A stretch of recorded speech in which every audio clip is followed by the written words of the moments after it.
Most of us never question the products we consume every day: food, medicines, cosmetics, creams. We assume they're safe because companies say they are. But what if that trust has been misplaced before? In fact, that's exactly what thousands of people believed about radium a century ago. It was marketed as a miracle cure, a beauty enhancer, sold for a premium because it was rare and supposedly made you look younger. But this glamorous substance had a horrific secret. We're going to uncover how a medical craze and wartime demand created one of the worst industrial disasters in history, a story that begins with a belief in radiance and ends in unthinkable tragedy. The myth. So how did a radioactive element become a symbol of health and beauty? Radium's discovery created a wave of scientific awe.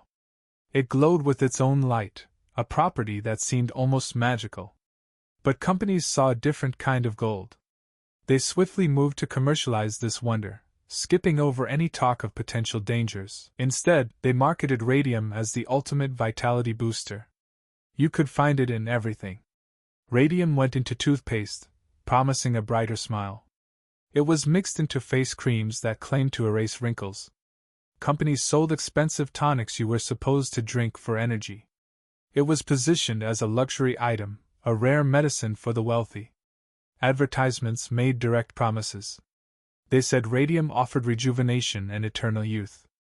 Women were actively encouraged to paint the substance directly onto their nails and even their teeth. The goal was to achieve a healthy glow that would sparkle in the dark. This aggressive marketing created a powerful cultural belief. People trusted the scientific advancements of the era. They operated on a simple assumption: if a company could sell it, then it must be safe. The narrative was carefully controlled. Any scientist or doctor who raised concerns about radiation risks found themselves marginalized or simply ignored. Their warnings were not part of the sales pitch. We now understand that internal exposure to alpha particles from radium is devastating. The substance seeks out bone tissue and destroys it from the inside. But back then, the profit motive completely overshadowed any sense of caution. What made radium so irresistible that people would literally paint it on their teeth? The answer is a perfect storm. Scientific charisma met aggressive marketing, and they successfully sold sheer danger as the ultimate desirability. Wartime demand. World War I created a new, urgent need for radium's strange glow. Soldiers fighting in dark trenches needed to see their watches without lighting a match. Turning on a flashlight would reveal their position to the enemy, so luminous watch dials became a vital military tool. This demand created massive contracts for factories that could produce them. A company called the United States Radium Corporation secured these orders. Their paint, known as undark, mixed radium with zinc sulfide to create that persistent green light. The demand was so high that by 1918, nearly all the radium produced in the country was destined for these watch dials. To meet this need, the company hired hundreds of young women. These workers used a specific method to paint the tiny numbers. They were taught to lip dip paint. First, they would point the tiny brush with their lips. Then they dipped it into the radium paint. Finally, they applied it to the dial surface. This wasn't an accident. It was the official, trained technique for getting a sharp point on the brush.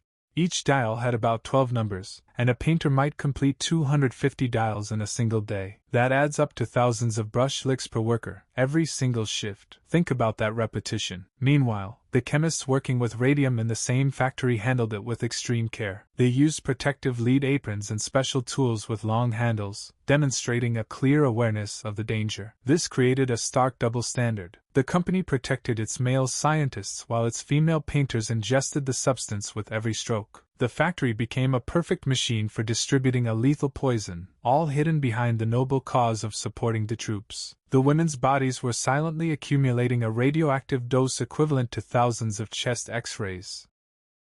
The cover-up. The first signs of the poisoning were confusing and deeply personal.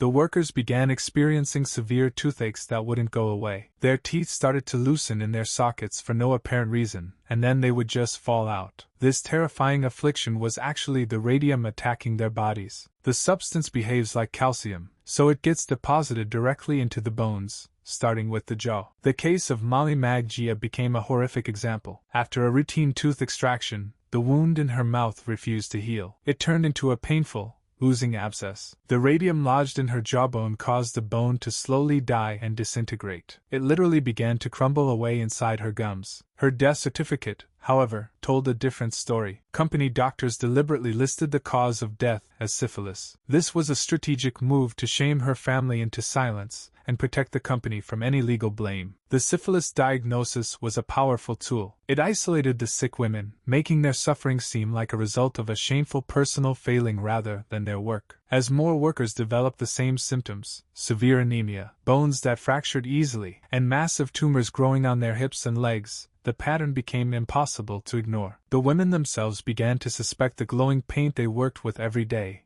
But confronting the powerful United States Radium Corporation seemed like an impossible task. The company doubled down on its denial. They hired a man named Dr. Frederick Flynn, who was not a qualified medical doctor, to examine the women.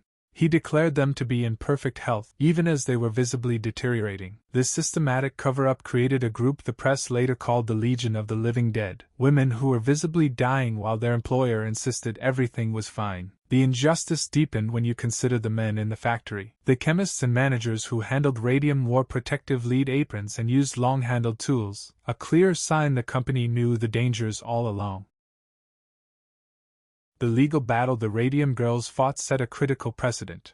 Their victory forced employers to acknowledge responsibility for occupational diseases. This case directly led to new laws for worker compensation and stricter safety standards in factories across the country. Before this, companies could claim ignorance about dangerous materials and face no penalty for harming their workers. Now they were held accountable, a change that eventually paved the way for the creation of national workplace safety organizations. So we have to ask, what is today's radium? What modern substance are we told is perfectly safe, even beneficial for our health or beauty, that future generations might look back on with the same horror? Think about the plastics in our food, the chemicals in our cosmetics, or the additives we consume. The defining trait of such a substance is often a lack of thorough, independent long-term health studies. Their story is a permanent warning. It reminds us to question the safety of anything marketed as a miracle. So let us know in the comments, what modern luxury or miracle product are you now questioning after hearing their story?